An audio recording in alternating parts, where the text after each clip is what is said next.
हाँ जी, चलिए स्टार्ट करते हैं। हमने लास्ट लेक्चर में क्वेश्चन नंबर 5 तक कर लिया था। क्वेश्चन नंबर 6 से स्टार्ट करते हैं। हम इंटीग्रेशन कर रहे थे। क्वेश्चन नंबर 6 में आपको इसकी इंटीग्रेशन करनी है। अब इंटीग्रेशन का फॉर्मेट मैंने आपको सिखाया था कि लेफ्ट साइड dy आप इंटीग्रेशन करते हैं और राइट साइड जो आपको फंक्शन दिया होता है आप उसका इंटीग्रेशन साइन डाल के इंटीग्रेशन करना स्टार्ट करते हैं। dy की इंटीग्रेशन विद यहाँ पे 1 अगर करेंगे विद रिस्पेक्ट टू x तो आपके पास y इंटीग्रेशन आती है। ये मैंने आपको लास्ट लेक्चर में ही सिखाया था। सो ये वाला अब इसका देखते हैं, इसकी इंटीग्रेशन क्या होगी। अब देखिए यहाँ पे कांस्टेंट आपके पास 4 है। 4 कांस्टेंट है तो 4 तो बाहर आ जाएगा। अब e raise to power x की integration e raise to power x होती है, बट x हमने यहाँ पे किसको माना है, 3x को। ठीक है, अब 3x की अगर हम डिफरेंशिएशन यहाँ पे जो पावर होती है उसके आगे डिफरेंशिएशन करते हैं, इंटीग्रेशन नहीं। 3x की डिफरेंशिएशन करते हैं तो वो तो 3 आता है, तो 3 हम यूजुअली ऊपर लिखते हैं बट इंटीग्रेशन में हम उसका फॉर्मेट नीचे लिखते हैं। ठीक है, next plus as it is 1। अब यहाँ पे 1 की इंटीग्रेशन करनी है। मैंने फॉर्मूलाज में आपको सिखाया है कि 1 की इंटीग्रेशन इज x और साथ में कांस्टेंट c तो आपने लगाना है। ठीक है, किसी का माइक ऑन है, प्लीज ऑफ कर लीजिए माइक, सताज। ओके, नेक्स्ट 7th क्वेश्चन देखते हैं। 7th क्वेश्चन में आपको इसकी इंटीग्रेशन करने के लिए बोला है। तो हम जब इंटीग्रेशन स्टार्ट करेंगे, देखिए ये आपके पास है, आपके पास दिख रही है कि ये ब्रैकेट है। ब्रैकेट पहले सॉल्व कर लेते हैं। अगर मैं एक्स स्क्वायर को 1 से मल्टीप्लाई करूंगी तो आपके पास एक्स स्क्वायर आ जाएगा। अगर मैं एक्स स्क्वायर को 1 बाय एक्स स्क्वायर से मल्टीप्लाई करती हूँ तो एक्स स्क्वायर कैंसिल हो जाएगा और आपके पास -1 बचेगा। तो हमने थोड़ा सिंप्लीफाई कर लिया इसको, साथ में dx तो इंटीग्रेशन के फॉर्मेट में ही होता है। ठीक है, ओके, अब इंटीग्रेशन करते हैं। देखिए एक्स स्क्वायर की इंटीग्रेशन क्या होगी, यहाँ पे फॉर्मूला लगेगा x raise to power n का। हमें पता है क्या होता है, x raise to power n plus 1 यानी x raise to power 2 plus 1 3 upon क्या होता है n प्लस 1 यानी कि 2 प्लस 1 3, देन माइनस एक्स। अब माइनस एक्स कैसे आया, 1 की इंटीग्रेशन आपको मैंने बताई थी एक्स होता है और साथ में माइनस। ठीक है, सॉल्व हो गया और साथ में कांस्टेंट सी लगता है। ठीक है, इजी था। Next question number 8। ये जितने भी अभी क्वेश्चंस चल रहे हैं ना, ये आपको इंटीग्रेशन के साथ फेमिलियर करने के लिए क्वेश्चंस हो रहे हैं। बहुत इजी है, बेसिक्स है, ध्यान से समझिए। तो आपके पास अगला क्वेश्चन, इसको आपने इंटीग्रेशन करनी है। ठीक है, अब देखिए जब इसको हम इंटीग्रेट करते हैं सबसे पहले हम आते हैं एक्स स्क्वायर ए एक्स स्क्वायर पे। ए एक्स स्क्वायर में देखिए कांस्टेंट ए है वो तो बाहर आ जाएगा। जब एक्स स्क्वायर की इंटीग्रेशन करते हैं तो x raise to power n का फॉर्मूला यानी x raise to power n plus 1 क्या हो गया, एक्स 2 प्लस 1 3 हो गया और अपॉन एन प्लस 1 यानी कि 3। अब बी एक्स की जो इंटीग्रेशन है, बी एक्स की जो इंटीग्रेशन है उसमें b कांस्टेंट है, b कांस्टेंट है तो b बाहर आ जाएगा। फिर क्या है, आपको x की इंटीग्रेशन लेनी है। x की इंटीग्रेशन क्या होगी, x रेज टू पावर 1 इसको समझ लीजिए तो x raise to power n का फॉर्मूला लगेगा यानी कि x raise to power 1 plus 1 2 upon x raise to power 1 plus upon 1 plus 1 2। Then c की इंटीग्रेशन, अब देखिए मैंने आपको बताया था जब भी कांस्टेंट कोई आ जाता है ना, मतलब अगर यहाँ पे c आना चाहिए तो मतलब आपने c x की डिफरेंशिएशन की होगी तभी यहाँ पे c आया होगा। ठीक है, तो ये याद रखना जब भी कांस्टेंट आए इंटीग्रेशन में तो साथ में, जैसे यहाँ पे कांस्टेंट c है तो आप जब उसकी इंटीग्रेशन करोगे साथ में उसका वेरिएबल जरूर ले लेना, क्योंकि उल्टा जाएंगे, इसकी डिफरेंशिएशन करेंगे तभी ये बना हुआ होगा। ठीक है, और ये हो गया और साथ में एक कांस्टेंट c। ठीक है, ये c कांस्टेंट वाला है। Okay, next question number 9। आपको इस चीज की इंटीग्रेशन करनी है। ये हमने इधर लिख लिया फॉर्मेट, साथ में dx लिखना होता है हमने लिख लिया और इंटीग्रेशन का हमने साइन डाल दिया। ठीक है, अब देखिए यहाँ पे 2x स्क्वायर की अगर हम इंटीग्रेशन करेंगे, इसमें कांस्टेंट 2 है तो 2 तो हमने पहले ही बाहर ले लिया। फिर एक्स स्क्वायर की इंटीग्रेशन करेंगे तो क्या होगा, x raise to power n का फॉर्मूला क्या होता है, x raise to power n plus 1 यानी कि 2 प्लस 1 3 अपॉन एन प्लस 1 यानी कि अपॉन 3। फिर बचा एक्स की इंटीग्रेशन मैंने फॉर्मूला में ही बताया था, एक्स की इंटीग्रेशन एक्स ही होती। ठीक है, हो गया इंटीग्रेशन और एंड में हम आंसर में साथ में कांस्टेंट सी भी लगाते हैं तो वो भी लगा दिया। ठीक है, सिंपल है। क्वेश्चन नंबर 10 देखिए। क्वेश्चन नंबर 10 में आपको ये दिया हुआ है, अब इसको सॉल्व करना है। हमारे पास ये तरीका है कि इस पूरे की आइडेंटिटी को हम खोल सकते हैं, a minus b whole square लगा सकते हैं, ठीक है। सो पहले तो हम फॉर्मेट वो लिखते हैं, फॉर्मेट में आपने यहाँ पे 1 dy की इंटीग्रेशन लिखते हो, इज इक्वल टू जो आपको क्वेश्चन दे रखा है उसका इंटीग्रेशन साइन और साथ में dx लिखते हो, ठीक है। अब 1 dy की इंटीग्रेशन आपको मैंने बताया y होती है। अब a minus b whole square लगाएंगे तो क्या होगा, a square plus b square minus 2ab, खोल दिया हमने फॉर्मूला, और साथ में जो dx था वो हमने एज इट इज लिख दिया, ठीक है। अभी इंटीग्रेशन की नहीं है, अभी सिर्फ फॉर्मूला खोला है, तो इंटीग्रेशन का ये जो साइन है ये रहेगा, ठीक है। नेक्स्ट स्टेप में भी साइन रहेगा क्योंकि अभी इंटीग्रेशन तो की नहीं है, सिर्फ हम सॉल्व कर रहे हैं। X square sorry under root x का जब आप स्क्वायर करते हो तो स्क्वायर से रूट कैंसिल हो जाएगा, सिर्फ एक्स बचेगा। जब 1 बाय अंडर रूट एक्स का स्क्वायर करोगे तो 1 बाय एक्स बचेगा, और यहाँ पे ये रूट एक्स से ये रूट एक्स कैंसिल हो जाएगा, तो आपके पास क्या बच जाएगा, सिर्फ -2, और साथ में आपके पास क्या आ जाएगा, dx, ठीक है। ओके, अब जो क्वेश्चन था हमने उसको सिंप्लीफाई कर लिया, अब करते हैं इंटीग्रेशन। अब इंटीग्रेशन देखिए, सबसे पहले x की इंटीग्रेशन, तो क्या करेंगे, इसको x रेज टू पावर 1 मान लेंगे, यानी कि x raise to power n के फॉर्मूला से हम करेंगे तो क्या होगा, x raise to power n plus 1, यानी 1 प्लस 1 2 अपॉन n प्लस 1 2, ठीक है। अगला आपके पास क्या है, 1 अपॉन एक्स की इंटीग्रेशन, मैंने फॉर्मूला ही सिखाया था, 1 अपॉन एक्स की इंटीग्रेशन होती है log x, ठीक है। तो फॉर्मूला साथ के साथ ही लर्न होने चाहिए, देखो कितना जरूरी है, नहीं तो पता ही नहीं चलेगा आपको क्या करना है।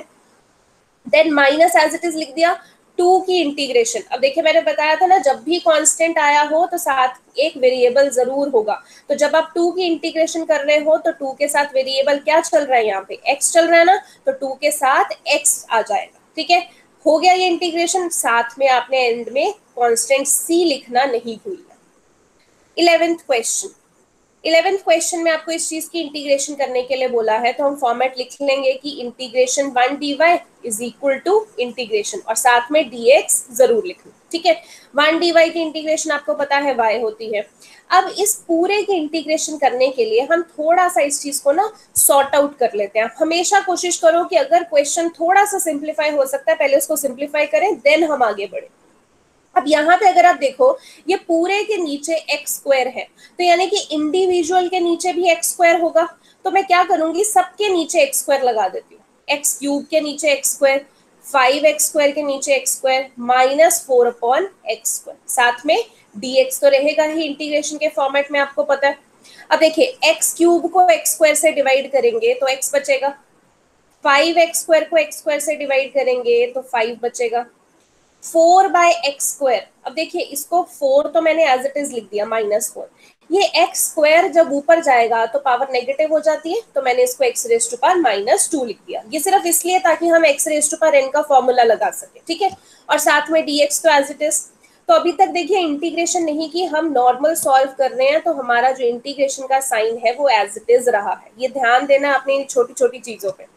अब इंटीग्रेशन करेंगे, अब फॉर्मूला लगाएंगे। सबसे पहले x की इंटीग्रेशन, यानी x रेज टू पावर 1 है ये, तो x raise to power n का फॉर्मूला क्या होगा, x raise to power n plus 1, यानी कि 1 प्लस 1 2 अपॉन 1 प्लस 1 2 हो गया।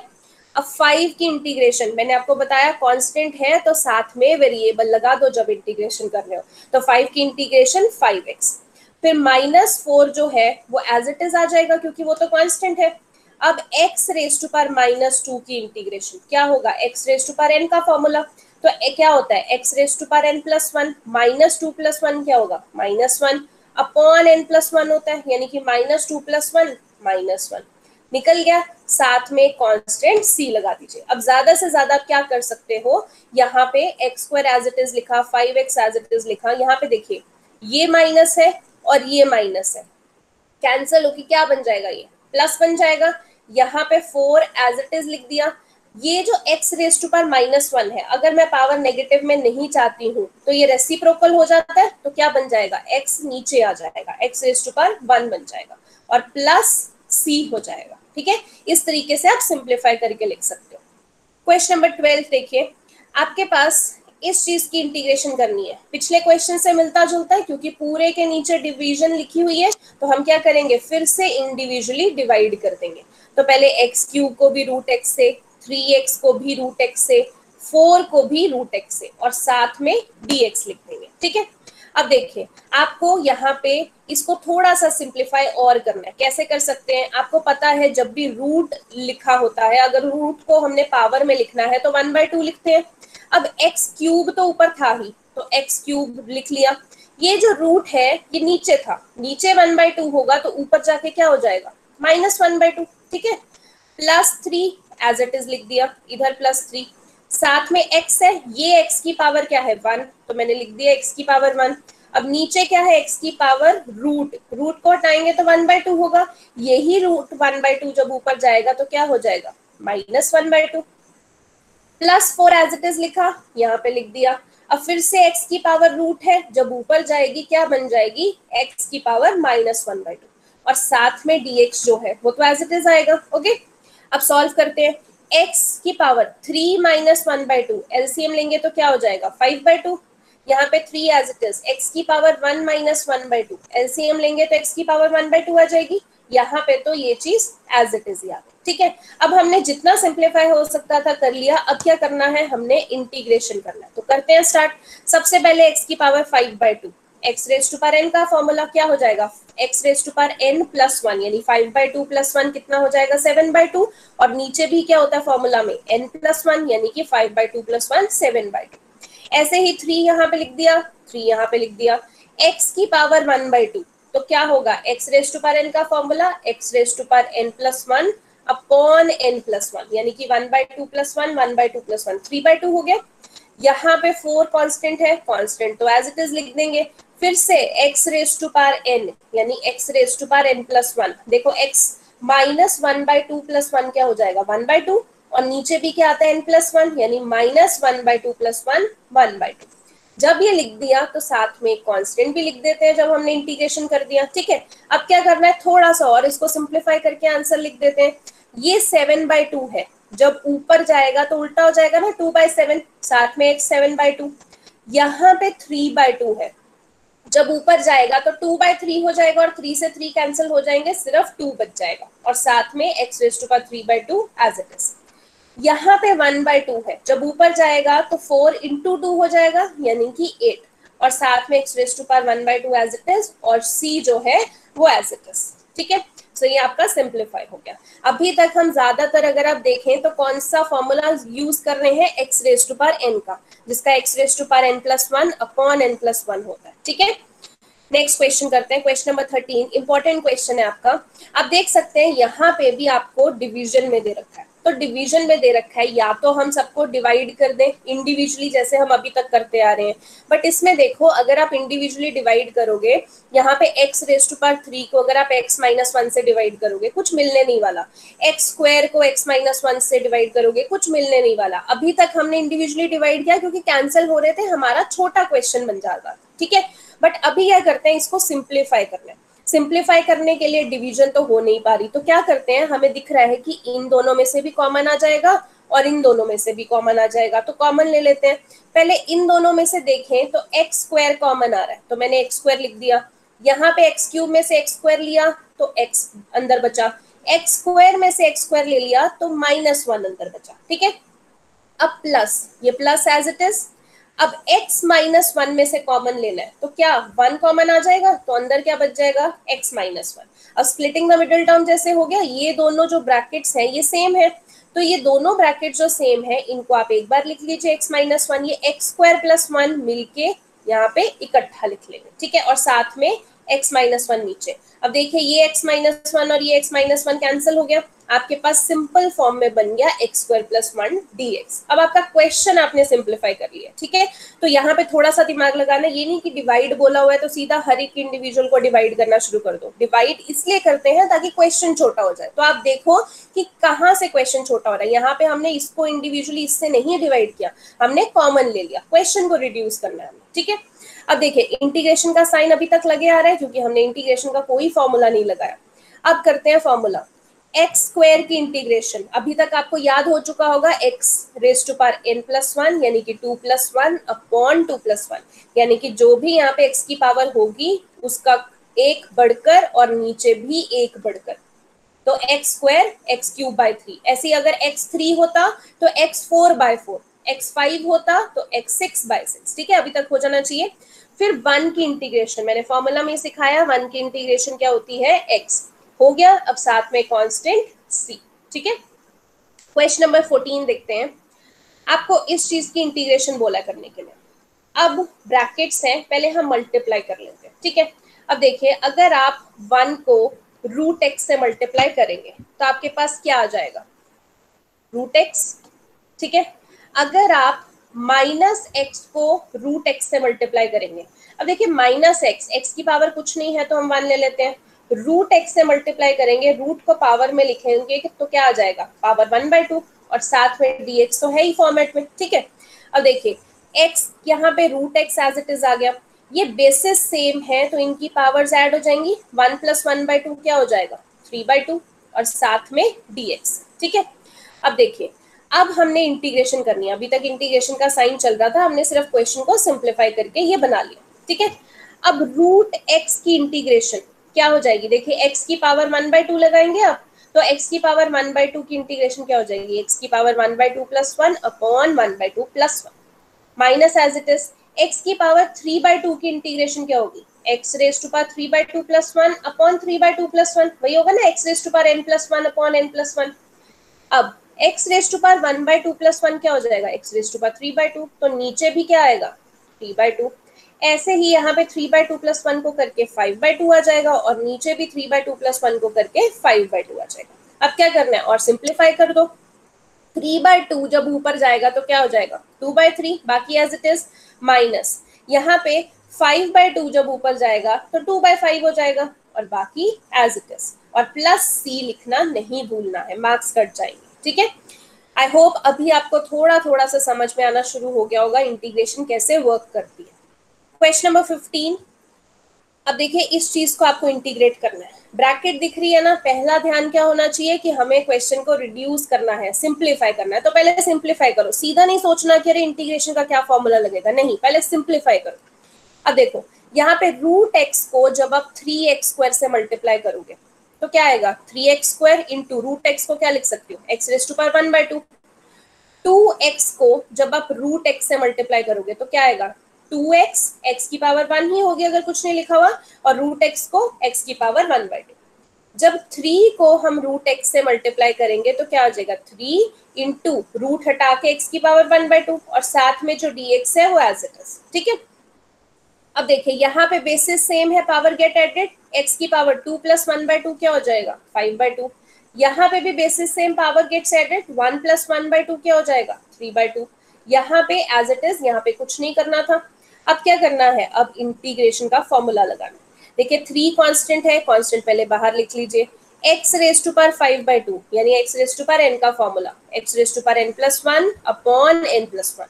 2 एज इट इज लिखा। अब यहाँ पे सॉरी, यहाँ पे x लिखना मैं भूल गई, यहाँ पे x रेज टू पावर 3/2 है, so x raise to power 3/2 का formula x raise to power 3/2 + 1 upon 3/2 + 1।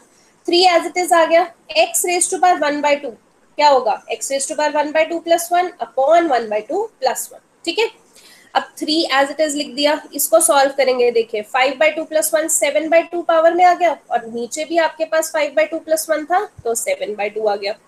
यहाँ पे 3/2 + 1 क्या हो जाएगा 5/2, 3/2 + 1 5/2, यहाँ पे 1/2 + 1 3/2, और 1/2 + 1 3/2। ठीक है, नेक्स्ट देखिए 2/7 है, जब ये ऊपर जाएगा तो क्या, सॉरी 7/2 है, जब ऊपर जाएगा तो 2/7 हो जाएगा, तो 3 इंटू 2/7 क्या हो जाएगा 6/7। ऐसे ही 5/2 इधर है, जब ऊपर जाएगा तो 2/5, 2 इंटू 2/5 4/5। यहाँ पे 3/2 है, जब ऊपर जाएगा तो 2/3, सो क्या हो जाएगा, कैंसिल हो जाएंगे 3 और आपके पास सिर्फ 2 बच जाएगा, बाकी एज इट इज, एंड में सी लिखना नहीं भूलना। ठीक है, क्वेश्चन नंबर 16 देखिए, आपको इस चीज की इंटीग्रेशन करनी है। ठीक है, 2 मैंने एज इट इज लिख दिया।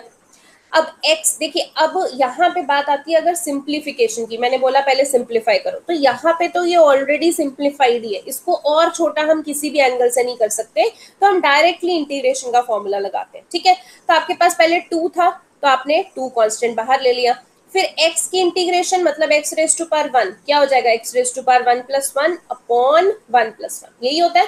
-3 एज इट इज लिख दिया। cos x की इंटीग्रेशन फॉर्मूला बताया, जब cos x को इंटीग्रेट करते हैं तो sin x आता है। ex की इंटीग्रेशन फॉर्मूला बताया है कि जब ex की इंटीग्रेशन करते हैं तो ex ही आता है, और साथ में कांस्टेंट क्या हो जाएगा, c। देखिए जैसे ही ये इंटीग्रेशन का साइन हट जाता है ना, ये कांस्टेंट c साथ में लगा दिया करो, ठीक है।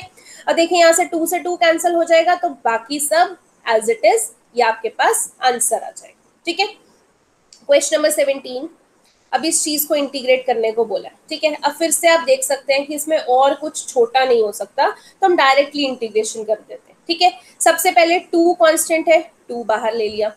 एक्स स्क्वायर यानी x raise to power n क्या हो जाएगा, x raise to power n plus 1 upon n plus 1। तो x raise to power 2 plus 1, यहाँ पे क्यूब आएगा, यहाँ पे गलती से मैंने स्क्वायर लिखा हुआ है, क्यूब बाय 3 आ गया, ठीक है।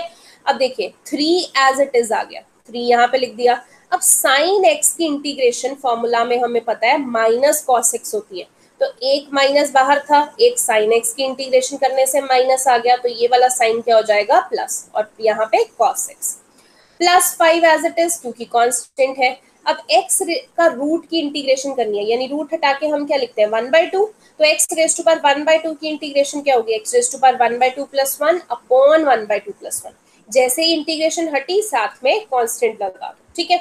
अब क्या कर सकते हैं आप, यहाँ पे 2/3, यहाँ पे x क्यूब कर लेना, x क्यूब है यहाँ पे 3 cos x, यहाँ पे आप क्या करोगे, बस सॉल्व करना है, 1/2 प्लस 1 करके 3/2 हो जाएगा, ये 1/2 प्लस 1 करके 3/2 हो जाएगा, और साथ में कांस्टेंट, ठीक है। अब नेक्स्ट ज्यादा से ज्यादा क्या कर सकते हैं आप, ये 3/2 ऊपर ले जाएंगे तो क्या हो जाएगा 2/3, तो 5 इंटू 2/3 क्या आ जाएगा 10/3, बाकी सब एज इट इज, ठीक है। क्वेश्चन नंबर 18, अब आपके पास ये है, अब आपको दिख रहा है कि 2 ब्रैकेट्स हैं, ब्रैकेट्स हैं तो पहले हम सिंप्लीफाई कर लेते हैं। Secant x into secant x क्या हो जाएगा, secant square x, secant x into tan x क्या हो जाएगा, सीकेंट एक्स टैन एक्स, और साथ में dx आ जाएगा, सिंप्लीफाई हो गया। अब क्या करना है, ये इंटीग्रेशन करना है, तो मैंने फॉर्मूला में आपको बताया है, अगर हम सीकेंट स्क्वायर की इंटीग्रेशन करते हैं तो आंसर क्या आता है, tan x. Secant x tan x की इंटीग्रेशन करते हैं तो आंसर होता है सीकेंट एक्स, और साथ में कांस्टेंट सी।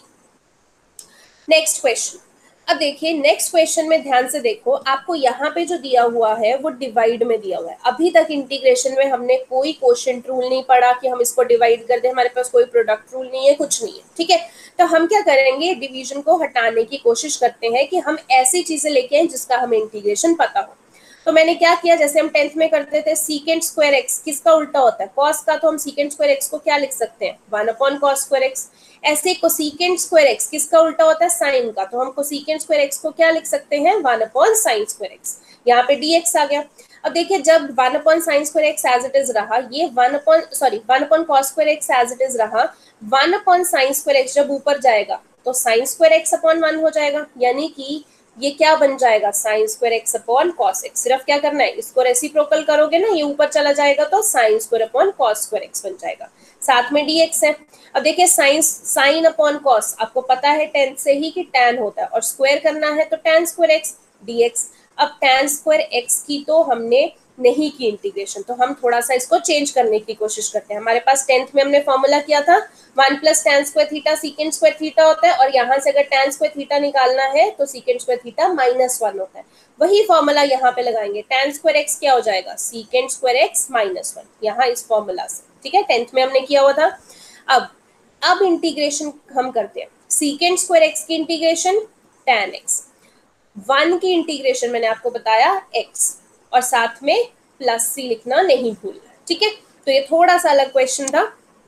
20th क्वेश्चन देखिए, आपको बोला है इस चीज की इंटीग्रेशन करने के लिए, अब फिर से वही आता है, क्वोशिएंट रूल नहीं है तो कुछ नहीं कर सकते हैं, तो थोड़ा सा इसको सिंप्लीफाई करने की कोशिश करेंगे। हमें दिख रहा है कि अगर डिवाइड करेंगे ना तो कुछ सिंप्लीफाई हो सकता है, क्योंकि यहाँ पे 2 को अगर मैं x cos स्क्वायर एक्स से डिवाइड करती हूँ, यहाँ पे अलग से लिख दिया, यहाँ पे -3 sin x को भी cos स्क्वायर एक्स से अलग लिख दिया, ठीक है। यहाँ पे मैंने थोड़ा सा ये चेंज किया, सिर्फ आपको दिखाने के लिए, आप नहीं भी करेंगे तो चलेगा। cos स्क्वायर एक्स को मैंने cos x into cos x लिख दिया, ठीक है। अब इससे क्या होगा, देखिए 1 अपॉन cos स्क्वायर एक्स अगर मैं देखूं तो 1 अपॉन cos तो क्या होता है सीकेंट, तो क्या बन जाएगा 2 सीकेंट स्क्वायर एक्स। ऐसे ही 3 एज इट इज लिख दिया एज इट इज। अब अगर मैं साइन अपॉन कॉस देखूं तो वो tan x होता है। अगर मैं 1 अपॉन कॉस देखूं, नीचे है ना ये, तो क्या हो जाएगा सीकेंट एक्स। ये फॉर्मूला तो हम 10th में ही करते आ रहे हैं, जो भी जिसका उल्टा है, कॉस का उल्टा सीकेंट यहाँ पे लिख दिया और यहाँ पे भी कॉस का उल्टा सीकेंट लिख दिया, ठीक है, साथ में dx एज इट इज। अब देखिए फॉर्मूला अब आप लगा सकते हो, 2 कांस्टेंट है, 2 एज इट इज लिख दिया। सीकेंट स्क्वायर एक्स की अगर हम इंटीग्रेशन करते हैं तो फॉर्मूला होता है tan x -3। tan x secant की अगर इंटीग्रेशन करते हैं तो फॉर्मूला होता है सीकेंट x। जब कर दिया तो साथ में प्लस c लगा देना, ठीक है। अब जैसे जैसे आप क्वेश्चन कर रहे हो ना, तो जिन जिन की इंटीग्रेशन आपको याद होती जा रही है वो कर लो। जैसे अभी हमने सीख लिया कि सीकेंट स्क्वायर x की इंटीग्रेशन होती है tan x, लिखते लिखते लर्न हो जाएगा, ठीक है। यहाँ पे tan x सीकेंट x की इंटीग्रेशन होती है सीकेंट x। तो जितना आप लिखेंगे इन क्वेश्चंस को, आपको फॉर्मूलाज ऐसे ही लर्न होंगे। कभी किसी दिन सोचोगे ना कि एक बहुत अच्छा दिन आएगा जिस दिन आपको सब फॉर्मूलाज एकदम से घुस जाएंगे, ऐसा दिन कभी नहीं आने वाला। ऐसे ही क्वेश्चन कर करके आपको फॉर्मूलाज लर्न होंगे, ठीक है। Question number 21। अब देखिए 20th तक बेसिकली आपके क्वेश्चंस थे। 21 से जो आपके एमसीक्यूज थे 2-3, मैं वो एमसीक्यूज भी करा रही हूँ। मैं कुछ भी क्वेश्चन आप पे अभी नहीं छोड़ रही हूँ, बिकॉज इंटीग्रेशन नया टॉपिक है। एक एक क्वेश्चन करके बता रही हूँ, चाहे वो रेपिटेटिव भी हो, सो दैट आपको समझ में आ जाए, ठीक है, कोई कंफ्यूजन ना रहे। 21st क्वेश्चन है द एंटी डेरिवेटिव ऑफ। इस चीज का एंटी डेरिवेटिव, अब पेपर में घबरा नहीं जाना, एंटी डेरिवेटिव क्या है, मैंने इंट्रोडक्शन में ही बताया था। एंटी डेरिवेटिव का मतलब इंटीग्रल, आपको इंटीग्रेशन ही करनी है बेसिकली, तो वो बस कंफ्यूज करने के लिए आपको एंटी डेरिवेटिव लिख रहे हैं। तो कैसे सॉल्व करते हैं हम इसको, सबसे पहले लेफ्ट साइड पे 1 dy और फिर इसकी इंटीग्रेशन, तो इसकी इंटीग्रेशन और साथ में dx, ठीक है। अब करते हैं इसको सॉल्व। 1 dy का आपको पता है कि y ही आंसर आता है। यहाँ पे एक्स स्क्वायर, एक्स को मैं क्या लिख सकती हूँ, एक्स की पावर 1/2 लिख सकती हूँ।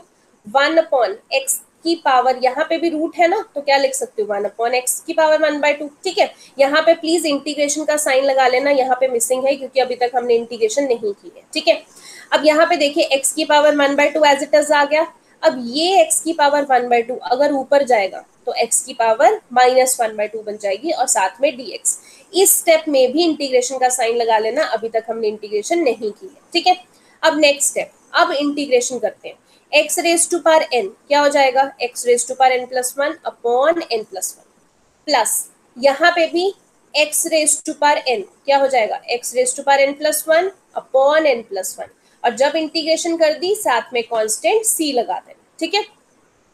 अब 1/2 + 1 आपके पास क्या हो जाएगा 3/2, नीचे भी आपके पास क्या आ जाएगा 3/2, -1/2 + 1 क्या हो जाएगा 1/2, और नीचे भी आपके पास क्या आ गया 1/2 और साथ में कांस्टेंट c।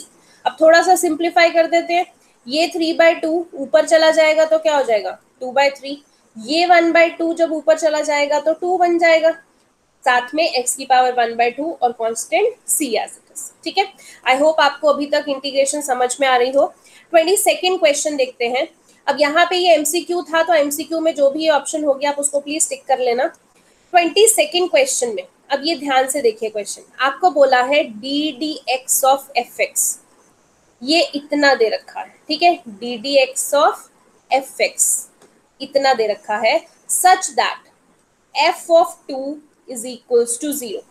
देन आपको fx बताना है कि क्या है। कंफ्यूज नहीं होना, सबसे पहले तो आपको अगर ये पता लग जाए, आपके दिमाग में ये बैठ जाए कि जो फंक्शन होता है बेसिकली उसी को हम क्या बोलते हैं y बोलते हैं। अभी तक हम यही करते आ रहे हैं, हम हमेशा फंक्शन को y इज इक्वल टू करके लेते हैं, ठीक है।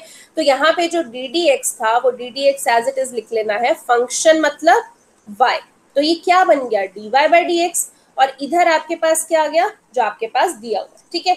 यहां से देखिए आपको बेसिकली क्वेश्चन में क्या निकालना है, ये फंक्शन निकालना है। तो फंक्शन निकालने के लिए हम ये कर रहे हैं। अब कैसे सॉल्व करेंगे, देखिए dy ऐसे ही रहने दीजिए, ये जो dx है ये इधर जाके क्रॉस मल्टीप्लाई हो जाएगा और साथ में dx आ जाएगा, ठीक है। अब क्या है, हमने बोथ साइड इंटीग्रेशन करनी है, क्योंकि ये फॉर्मेट बन गया ना, राइट साइड dx होता है, इधर dy होता है। अब सिर्फ हमने इंटीग्रेशन के साइन लगा दिए साथ में, ठीक है। अब इंटीग्रेशन करते हैं। dy की इंटीग्रेशन आपको पता है 1 की क्या होती है y। यहाँ पे अगर मैं 4 की इंटीग्रेशन, 4 तो कांस्टेंट है बाहर आ गया, x³ की integration x raise to power n, यानी कि क्या हो जाएगा, अभी तक समझ में आ जाना चाहिए, x रेज टू पावर 4/4 मैंने बताया एक्स क्यूब क्या हो जाएगा, एक्स रेज टू पावर 4/4, अगर 4 होता तो एक्स रेज टू पावर 5/5, एक बढ़ के लिखना है, ठीक है। -3 तो कांस्टेंट है, हमने बाहर लिख लिया। अब देखिए यहाँ पे एक्स रेज टू पावर 4 है, बट ये अपॉन में है, 1/x रेज टू पावर 4। अगर मैं इसको ऊपर लेके जाऊंगी तो एक्स रेज टू पावर -4 हो जाएगा। तो एक्स रेज टू पावर -4 की इंटीग्रेशन क्या होगी, x raise to power -4 + 1 upon -4 + 1, क्योंकि n+1 अपॉन n+1 होता है ना, साथ में कांस्टेंट c लगा दिया। अब यहाँ पे 4 से 4 कैंसिल हो गया, सिर्फ एक्स रेज टू पावर 4 बचा। यहाँ पे एक्स रेज टू पावर -4 + 1 क्या हो जाएगा, -3, और नीचे भी -3 आ जाएगा। अब देखिए ये माइनस और ये माइनस मिल के क्या बन गए, प्लस, ये 3 कैंसिल हो गया, एक्स की पावर -3 + c, ठीक है। अब ये आपके पास बेसिकली y आ चुका है, ठीक है। अब आपको दिया हुआ है यहाँ पे कि f(2) जो है वो 0 के बराबर है, ठीक है। अब f(2) 0 के बराबर है, और जो भी फंक्शन होता है हम उसको क्या मानते हैं, y मानते हैं, यानी कि जो भी यहाँ पे दे रखा है वो उसकी वैल्यू 0 है, यानी कि y की वैल्यू 0 है। सो इस इक्वेशन में हम वैल्यूज पुट करेंगे, क्या, x की जगह f(2) का मतलब क्या होता है, यहाँ पे f(x) होता है ना, यानी x की जगह 2 डालना है, और y की जगह आपको क्या डालना है, यहाँ पे 0। तो आप यहाँ पे y की जगह क्या डाल देंगे, 0। x रेज टू पावर 4 की जगह क्या लिखेंगे, 2 रेज टू पावर 4, क्योंकि f(2) है ना, x की जगह 2 डालना है। x रेज टू पावर -3 की जगह क्या लिखेंगे, 2 रेज टू पावर -3, और c एज इट इज, ठीक है। यहाँ पे आप सॉल्व करेंगे, देखिए बेसिकली आपको c की वैल्यू निकालनी है, क्योंकि आपको फंक्शन बताना है ना, और यहाँ पे फंक्शन में c जरूर आ रहा है। तो कांस्टेंट की आप वैल्यू निकाल लेंगे सॉल्व करके, -129/8। अब फंक्शन निकालना है, यानी कि आपका फंक्शन था x4 + x की पावर -3 + c। तो यहाँ पे बस +c की जगह क्या है, c, -129/8, तो यहाँ पे वो लिख देंगे, और ये आपके पास फंक्शन आ गया जो आपके पास क्वेश्चन में पूछा, ठीक है। सो इसी के साथ आपकी फर्स्ट एक्सरसाइज खत्म होती है, ठीक है। फर्स्ट एक्सरसाइज में हमने बेसिक इंटीग्रेशन सीखा है कि इंटीग्रेशन बेसिक कैसे होती है, ठीक है, हम कैसे स्टेप बाय स्टेप आगे बढ़ते हैं, फॉर्मेट क्या होता है, अभी तक बस इतना ही हमने सीखा, ठीक है। अब जो नेक्स्ट एक्सरसाइज है स्टूडेंट्स, वो भी इंटीग्रेशन ही करनी है उसमें, बट उसमें हम थोड़े और एडवांस क्वेश्चन करेंगे। उसमें हम एक मेथड सीखेंगे इंटीग्रेशन का, जिससे हम इंटीग्रेशन करते हैं, that method is known as substitution method, ठीक है। तो सेकेंड एक्सरसाइज आपकी जो है वो बेसिकली सब्स्टिट्यूशन मेथड पे बेस्ड है। अब सब्स्टिट्यूशन मेथड कोई मतलब क्या होता है, कैसे इंप्लीमेंट होगा, मैं थोड़ा सा आपको पहले इंट्रोडक्शन में आइडिया देती हूँ, फिर आप आगे समझने की कोशिश करना। पहले ही बता रही हूँ, एक बारी में नहीं समझ में आएगा, मैं डेफिनेशन बताऊंगी आपको नहीं समझ में आएगा, हम क्वेश्चन करेंगे वैसे ही समझ में आएगा, ओके। चलिए, सब्स्टिट्यूशन मेथड होता है when a function and it's derivative coexist. Basically आप किस क्वेश्चन पे सब्स्टिट्यूशन मेथड लगाओगे, आपको कैसे पता चलेगा। ये जो मैंने लिखा हुआ है ना, ये प्लीज कभी इसको पेपर में मत लिख देना, ये कोई डेफिनेशन नहीं है, टेक्निकल नहीं है, ये मैंने आपको समझाने के लिए दिया। सब्स्टिट्यूशन मेथड तब लगता है जब हमें इंटीग्रेशन में एक फंक्शन भी दिया होता है और उसी फंक्शन का डेरिवेटिव भी दिया हुआ है हमें, मतलब ऐसा क्वेश्चन आ गया जिसमें फंक्शन भी है और डेरिवेटिव भी है, हमें दिख रहा है कि यार इस फंक्शन का डेरिवेटिव यही बन रहा है, और ये चीज जो है सब्स्टिट्यूशन से सॉल्व होगी, ठीक है। अब एग्जाम्पल से समझते हैं। जैसे आप देखो, आपके पास ये उन्होंने क्वेश्चन दे दिया, मान लो बोला इसकी इंटीग्रेशन करो। अब आपको कैसे पता चलेगा कि यहाँ पे सब्स्टिट्यूशन लगना है, क्योंकि ये तो आपके लिए नॉर्मल क्वेश्चन भी है, अभी तक भी जैसे हम क्वेश्चन करते आ रहे हैं वैसा ही क्वेश्चन है, कुछ अलग तो बोला नहीं है। तो इसको सब्स्टिट्यूशन से क्यों करेंगे हम, यहाँ पे देखिए आप, अगर हम नीचे देखिए x5 की डिफरेंशिएशन करते हैं, तो x रेज टू पावर 5 की डिफरेंशिएशन, याद रखो मैं डिफरेंशिएशन की बात कर रही हूँ, इंटीग्रेशन की नहीं। x रेज टू पावर 5 की डिफरेंशिएशन क्या होती है, 5x रेज टू पावर 4, ऐसी होता है ना। डिफरेंशिएशन जब करते हैं x raise to power n क्या होता है, nx n-1, यानी कि 5x 5 - 1 4। तो हमें यहाँ पे क्वेश्चन में दिख गया कि ये चीज को अगर हम डिफरेंशिएट करेंगे तो ये बन रहा है, तो मतलब ये हो गया ना कि हमारे पास जो फंक्शन है उसका डेरिवेटिव भी एग्जिस्ट कर रहा है, मतलब ये फंक्शन था और ये उस फंक्शन का डेरिवेटिव भी है, तो एग्जिस्ट कर रहे हैं दोनों। तो ऐसे केस में हम क्या मेथड यूज करते हैं, सब्स्टिट्यूशन। अब कैसे करना है वो भी सुन लो। देखो ये हमें फंक्शन दिख रहा था, ठीक है, हमें दिख रहा था कि इसको अगर हम करेंगे तो ये हमारा डेरिवेटिव बन रहा है। तो हमने क्या करना है, इस पूरे को हम कुछ सपोज कर लेते हैं। हमने सपोज कर लिया कि 1 plus x raise to power 5 को हम t मान लेते हैं, ठीक है। तो हमने लिख दिया t is equals to 1 plus x raise to power 5, ठीक है। नेक्स्ट हम क्या करेंगे, बोथ साइड डिफरेंशिएट करेंगे, ठीक है। बोथ साइड अगर हम डिफरेंशिएट करेंगे किससे, जो भी यहाँ पे वेरिएबल दिया हुआ है, x दिया हुआ है तो x से। अब t को विद रिस्पेक्ट टू x करेंगे तो क्या हो जाएगा, dt बाई डी एक्स। 1 का डिफरेंशिएशन तो आपको पता है 0 होता है, ठीक है। x रेज टू पावर 5 का डिफरेंशिएशन मैंने अभी बताया क्या होता है, 5x4। x raise to power n क्या होता है, nx n माइनस 1, ठीक है। अब ये जो dx है ना, आपने नेक्स्ट स्टेप में क्या करना है, dx इधर मल्टीप्लाई कर देना, ठीक है। तो हमारे पास dx की वैल्यू अगर इधर जाती है तो 5x4 नीचे आता है, बेसिकली हमने dx निकाल लेना है dt बाय 5x4 समझ में आया। अब देखो हमने क्या करना है, ये हमारा क्वेश्चन था बेसिकली। इस क्वेश्चन में हमने 1 plus x raise to power 5 को तो t मान लिया, तो हम क्या लिखेंगे, सबसे पहले देखिए ये इंटीग्रेशन का साइन हमने डाल दिया यहाँ पे। इंटीग्रेशन का साइन जो है वो हम यहाँ पे, सॉरी मैंने वो स्टेप मिसिंग दिया हुआ है, आपको वैसे समझा देती हूँ। ये 5x4 है, आपने 5x4 लिख दिया। यहाँ पे 1 plus x raise to power 5 है, आपने उसको क्या मान ला, t माना है, तो 1 plus x raise to power 5 को क्या लिखेंगे, t लिखेंगे। साथ में आपके पास क्या है, dx। dx की वैल्यू आपने क्या निकाली है अभी, dt बाई x4, तो आप यहाँ पे साथ में क्या लिख देंगे, dt बाई x4। देखिए 5x4 तो कैंसिल हो गया, आपके पास क्या बचा, 1 बाई टी dt। यहाँ पे इंटीग्रेशन का साइन जरूर लगा लेना, ठीक है। तो आपने 1 बाई टी dt। अब देखिए हमारा क्वेश्चन ना सिंप्लीफाई हो गया, हमारा क्वेश्चन ये था, अब हमारे पास ये बन चुका है। सिर्फ सिंप्लीफाई करने के लिए हमने सब्स्टिट्यूशन मेथड यूज किया है, कोई जरूरी नहीं है कि आपको इसी से ही करना है, बट इससे आसान हो जाता है, ज्यादातर आप ये मेथड यूज करोगे, ठीक है। अब देखिए 1 बाई टी की इंटीग्रेशन मैंने आपको बताया है क्या होती है, log t। जैसे 1 बाई एक्स की इंटीग्रेशन क्या होती है, log x। तो यहाँ पे इंटीग्रेशन कर दी log t। अब साथ में इंटीग्रेशन कर दी तो यहाँ पे क्या आ जाएगा, प्लस सी कांस्टेंट, जैसे हम अभी तक इंटीग्रेशन में करते ही आ रहे हैं, ठीक है। तो कुछ अलग नहीं है अभी भी। स्टिल मैं कहूंगी अगर आपको नहीं समझ में आया कोई बात नहीं, अभी हम और क्वेश्चंस करेंगे, आपको समझ में आ जाएगा कि कैसे ये सब्स्टिट्यूशन मेथड लगता है, ठीक है। अभी तक बस इतना दिमाग में बिठा लो कि सब्स्टिट्यूशन मेथड तब लगाना है अगर एक ही क्वेश्चन में हमें फंक्शन भी दिख रहा है और उसी फंक्शन का डेरिवेटिव भी दिख रहा है, इंटीग्रेशन नहीं डेरिवेटिव, ठीक है। अब समझते हैं एक्सरसाइज 7.2 से। आपको देखो यहाँ पे क्वेश्चन वही बोला है, इंटीग्रेट द फंक्शन, कुछ अलग नहीं बोला, आपको ये नहीं बोला सब्स्टिट्यूशन से यूज करो, ठीक है। आप किसी से भी कर सकते हो, बट हम इंटीग्रेशन मेथड जहां पे लग के आसान हो सकता है हम इंटीग्रेशन मेथड करने की कोशिश करेंगे, ठीक है। अब ये 7.2 का फर्स्ट क्वेश्चन देखिए, आपको बोला है इस चीज को इंटीग्रेट करो। आप क्या लिखते हो, लेफ्ट साइड में इंटीग्रेशन ऑफ डी वाई, और यहाँ पे इस चीज की इंटीग्रेशन साथ में dx लिखते हो क्योंकि x वेरिएबल चल रहा है। अब देखो यहाँ पे हमें कैसे पता लगा कि सब्स्टिट्यूशन लगेगा, मैंने एक्स स्क्वायर की डिफरेंशिएशन की। एक्स स्क्वायर की डिफरेंशिएशन क्या होती है, 2x। मतलब यहाँ पे जो क्वेश्चन है उसका आंसर भी है, ठीक है। हम क्या करेंगे, अब इस चीज की डिफरेंशिएशन हो रही थी, हम नीचे वाले को t मान देंगे, तो क्या करेंगे, let t is equal to 1 plus x square.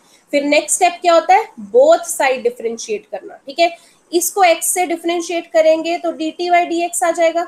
1 की डिफरेंशिएशन तो होती है 0, प्लस एक्स स्क्वायर की डिफरेंशिएशन क्या होगी, 2x, ठीक है। नेक्स्ट हम क्या करते हैं, cross multiply, dt is equal to ये dx जब इधर चला जाएगा तो क्या हो जाएगा, 2x dx। अब क्या करना है, हमने dt की वैल्यू, सॉरी यहाँ पे d x की वैल्यू निकालनी थी, ये x है, dx की वैल्यू क्या आ जाएगी, dt बाय 2x, क्योंकि हमारे क्वेश्चन में यहाँ पे dx है तो dx की ही वैल्यू निकालेंगे, क्या आ जाएगी, dt बाय 2x, ठीक है। यहाँ पे dx कर लेना। अब देखिए जब हमारे पास वैल्यू निकल गई है, वापस कहाँ पे आ जाना है, क्वेश्चन पे ही आ जाओ वापस, ठीक है। अब क्वेश्चन में देखो ऊपर क्या लिखा हुआ था, 2x, ठीक है। हम यहाँ पे क्या लिखेंगे, 2x। यहाँ पे नीचे क्या था, 1 प्लस एक्स स्क्वायर, उसको तो क्या मान लिया, t, तो हम यहाँ पे क्या लिख देंगे, t।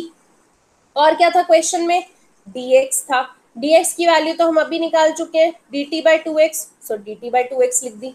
साथ में इंटीग्रेशन का साइन क्वेश्चन में ही था और लेफ्ट साइड पे y क्वेश्चन में ही था, ठीक है। अब ये x से x कैंसिल हो गया, सॉरी 2x से 2x कैंसिल हो गया, आपके पास यहाँ पे क्या बचा, 1 बाई टी, तो यहाँ पे 1 बाई टी, और साथ में dt बचा, dt। अब 1/t की इंटीग्रेशन क्या होती है, log t, और साथ में कांस्टेंट c। ठीक है, अब एक चीज ध्यान रखनी है, यहाँ पे इस स्टेप में कभी क्वेश्चन नहीं छोड़ना है। आपने टी में थोड़ी था आपका क्वेश्चन, अगर आप क्वेश्चन देखो, क्वेश्चन में कहीं पे भी टी नहीं था, एक्स चल रहा था, तो एंड में जो टी आपने माना था उसकी वैल्यू जरूर डाल दो। टी क्या माना था आपने, 1+x², सो क्या लिखोगे, लॉग यहाँ पे टी की जगह 1+x² प्लस c, ये जरूर लिख। ठीक है, एक और क्वेश्चन देखते हैं और समझ में आ जाएगा कैसे करना है। देखो यहाँ पे आपको ये क्वेश्चन दिया हुआ है, अब इस क्वेश्चन को देख के कैसे पता लगेगा इसमें सब्स्टिट्यूशन लगा।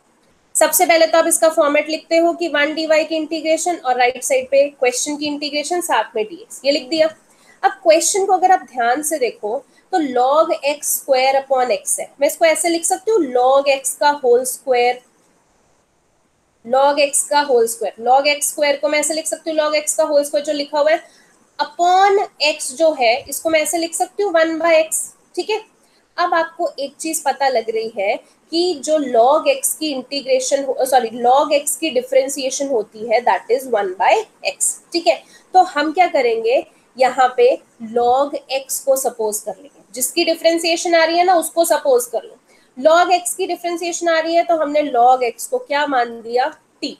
अब क्या करना है, अगला स्टेप याद रखने हैं, अगला स्टेप बोथ साइड डिफरेंशिएशन। अब t की डिफरेंशिएशन किससे करनी है, जो यहाँ पे वेरिएबल होता है x से, तो क्या हो जाएगी dt/dx। log x की डिफरेंशिएशन आपको पता है क्या होती है, 1/x। क्या करना है अगला स्टेप, क्रॉस मल्टीप्लाई, dx इधर मल्टीप्लाई हो जाएगा तो क्या हो जाएगा 1/x dx। क्या निकालना है हमने, dx की वैल्यू, क्यों, क्योंकि क्वेश्चन में dx है। ठीक है, dx की वैल्यू यहाँ पे क्या आ जाएगी, ये उधर क्रॉस मल्टीप्लाई हो जाएगा तो क्या आ जाएगी x इंटू dt। ठीक है, अब वैल्यूज निकल गई, अब वापस कहाँ पे आना है, इसी क्वेश्चन पे। अब देखो इंटीग्रेशन का साइन हमने यहाँ पे डाल दिया, log x क्या माना है हमने, log x को t, तो यहाँ पे क्या डाल दिया t। अब log x के ऊपर स्क्वायर भी था तो t के ऊपर भी स्क्वायर लग जाएगा, इंटू 1/x है तो मैंने यहाँ पे लिख दिया डिवाइड बाय 1/x। फिर क्या था आपके पास dx, dx की वैल्यू क्या है आपके पास x dt, तो यहाँ पे लिख दिया हमने x dt। मतलब वैल्यूज निकाल के वापस क्वेश्चन पे आ जाओ और वैल्यूज पुट करनी शुरू कर देनी। ठीक है, यहाँ से आप देखेंगे x और x कैंसिल हो गया, आपके पास क्या बचा t² dt। ठीक है, t² dt बचा, तो t² की आगे डिफरेंशिएशन करोगे वैसे ही x⁻n के जैसे, क्या हो जाएगा x⁻n + 1 अपॉन n+1 यानी कि t³ और साथ में कांस्टेंट लग जाएगा। बट यहीं पे नहीं रोकना है, हमारे क्वेश्चन में कहीं t नहीं था, वो हमने माना है, तो t की वैल्यू डालनी है। t की वैल्यू क्या थी, log x, तो आप यहाँ पे क्या डाल देंगे log x और उसका क्यूब है अपॉन 3 + c, तो ये आपके पास आंसर आ जाएगा। ठीक है, एक और क्वेश्चन देखते हैं। यहाँ पे आपके पास ये क्वेश्चन दिया और बोला इंटीग्रेशन करो। अब इसकी कैसे पता लगेगा कि सब्स्टिट्यूशन लगा है, वो ध्यान से देखो। पहले तो जो आपके पास ये क्वेश्चन है हम ऐसे लिख देते हैं कि इंटीग्रेशन का साइन डाला, साथ में dx डाला और लेफ्ट साइड पे y है, ये हमारा फॉर्मेट है। ठीक है, अब हमें दिख रहा है कि नीचे क्या कॉमन आ सकता है, दोनों में x है। कभी भी देखो ये वाला x कॉमन मत ले लेना, ये वाला, ये x नहीं आ सकता कॉमन क्योंकि ये log के साथ है, बट हाँ ये वाला x कॉमन आ सकता है। ठीक है, तो आप दोनों में से x कॉमन ले लोगे, तो अगर मैंने x बाहर ले लिया तो यहाँ से x बाहर ले लेंगे तो अंदर क्या बचेगा 1, x log x में से x बाहर ले लेंगे तो अंदर क्या बचेगा log x, और साथ में dx एज इट इज। अब आप देखो कि 1 की डिफरेंशिएशन तो वैसे भी 0 ही होती है, बट अगर मैं log x की डिफरेंशिएशन करूं तो वो 1/x हो जाती है। तो यानी कि यहाँ पे जो क्वेश्चन है उसकी डिफरेंशिएशन भी है, तो मतलब यहाँ पे सब्स्टिट्यूशन लग सकता है। तो हम क्या करेंगे, इस चीज को मान लेंगे t, तो t मान लेना है 1 + log x को। नेक्स्ट स्टेप क्या होता है, अभी तक आपको याद हो चुका होगा, बोथ साइड डिफरेंशिएट करना है। तो इधर क्या करेंगे, dx से डिफरेंशिएट करेंगे dt/dx। यहाँ पे देखिए 1 तो वो 1 की डिफरेंशिएशन तो 0 होती है, log x की डिफरेंशिएशन करेंगे तो क्या हो जाएगा 1/x। ठीक है, फिर हम क्या करते हैं क्रॉस मल्टीप्लाई, dt इधर आ गया, dx उधर जाके मल्टीप्लाई हो गया तो 1/x के साथ dx आ गया। क्या निकालना होता है हमने, dx की वैल्यू जब इधर क्रॉस मल्टीप्लाई करेंगे तो x dt आ गया। ठीक है, अब वैल्यूज निकाल ली, अब क्या करना है, वापस क्वेश्चन पे जाना है। ये रहा आपका क्वेश्चन, अब इस क्वेश्चन में देखिए और यहाँ पे देखिए y है, y यहाँ पे लिख दिया, इज इक्वल टू, अब देखिए यहाँ पे क्वेश्चन में आपके पास 1/x है, उसको तो हम कुछ नहीं मानना, तो 1/x एज इट इज। फिर आपके पास क्वेश्चन में क्या है 1 प्लस लॉग एक्स, उसको क्या मानना है हमने t, तो साथ में क्या लिख देंगे यहाँ पे t। फिर क्वेश्चन में क्या है dx, तो dx की वैल्यू हमने निकाली x dt, ठीक है। अब x से x कैंसिल हो गया, आपके पास बचा इंटीग्रेशन 1/t dt। 1/t की इंटीग्रेशन तो आपको पता है log t होता है, और यहाँ पे कांस्टेंट है तो यहाँ पे c लगा देंगे, ठीक है। अब यही t है, t पे नहीं आंसर छोड़ना, कभी भी लास्ट स्टेप गलत नहीं करना, t की वैल्यू डाल दो। t किसको माना था हमने 1 प्लस लॉग एक्स को, तो हमने वो डाल दिया और साथ में c लिख दिया, तो ये आपका फाइनल आंसर हो गया, ठीक है। एक लास्ट एक और क्वेश्चन देखते हैं, आपके पास ये दिया हुआ देखिए, अब यहाँ पे अगर आप देखो ना तो sine x into sine cos x, ये बेसिकली अगर प्रोडक्ट रूल होता तो हम कुछ कर सकते थे, बट अभी कोई प्रोडक्ट रूल नहीं है, तो कैसे करेंगे वो देखो। हमने इसको y लिया और साथ में यहाँ पे इंटीग्रेशन किया, तो इंटीग्रेशन करते हैं तो साथ में dx लग जाता है, ठीक है। अब देखो अगर मैं इसको कुछ मानूंगी ना, ये वाले साइन एक्स को कुछ मानूंगी, कुछ फर्क नहीं पड़ने वाला, बट यहाँ पे इस कॉस एक्स को मानने से कुछ हो जाएगा। देखो कैसे, हमने यहाँ पे, मुझे इतना पता है कि cos x जो होता है उसकी, अगर ये cos x करे उसकी डिफरेंशिएशन माइनस साइन x होती है। माइनस का हमें कोई लेना देना नहीं है, कोई बात नहीं, बट साइन x है उस चीज में, ठीक है। तो हम क्या करेंगे कि पता लग गया कि जो क्वेश्चन है उसकी डिफरेंशिएशन भी एग्जिस्ट करती है, तो यानी कि सब्स्टिट्यूशन मेथड लग सकता है। तो क्या करेंगे, इस cos x को मान लेते हैं, तो लेट cos x को t मान लिया, तो t की वैल्यू cos x आ गई। वही करना है जो हम अभी तक करते आ रहे हैं, बोथ साइड डिफरेंशिएट, किससे, जो यहाँ पे वेरिएबल है x, यहाँ t को डिफरेंशिएट करेंगे x वेरिएबल से, तो dt by D x, cos x को डिफरेंशिएट करेंगे तो हमारे पास माइनस साइन x होता है। क्या करते हैं फिर, क्रॉस मल्टीप्लाई, dt की वैल्यू क्रॉस मल्टीप्लाई करके क्या आ जाएगी माइनस साइन dx, बट हमने dx की वैल्यू निकालनी है, तो वो क्या हो जाएगी dt upon minus sine x। अब जब वैल्यूज निकल गई तो क्या करना है, क्वेश्चन में पुट करना है। ये रहा आपके पास क्वेश्चन y, तो यहाँ पे लिख दिया y, यहाँ पे इंटीग्रेशन ऑफ साइन x, तो वो तो एज इट इज आएगा इंटीग्रेशन ऑफ साइन x। फिर क्या है sine of cos x, cos x को तो t माना तो साइन t बन जाएगा, तो यहाँ पे लिख दिया साइन t। फिर क्या है क्वेश्चन में dx है, तो यहाँ पे क्या आ जाएगा dt बाय साइन x, तो यहाँ पे dt by minus sine x आ गया। अब क्या करेंगे, ये माइनस, देखिए साइन x से साइन x कैंसिल हो गया, तो ये माइनस ऊपर चला जाएगा, minus sine t d t, यानी क्वेश्चन थोड़ा सिंप्लीफाई हो गया। अब क्या है, इंटीग्रेशन करनी है, माइनस साइन टी की इंटीग्रेशन क्या होती है कॉस टी, और साथ में कांस्टेंट सी लगाना है, और टी को तो एज इट इज नहीं छोड़ना, तो टी किसको माना है कॉस एक्स को, तो वो साथ में लिख देना है, और साथ में कांस्टेंट सी। सो स्टूडेंट्स आज के लिए इतना ही हम करेंगे, ठीक है। आई होप इतना अभी आपको समझ में आया हो। जिसको नहीं अभी कुछ भी डाउट्स हैं तो प्लीज अभी मेरे से पूछ सकता है। मैं जस्ट 1 मिनट रुकिए, मैं अभी आपके माइक्स ऑन करवाती हूँ एंड अभी आप पूछ सकते हो डाउट्स।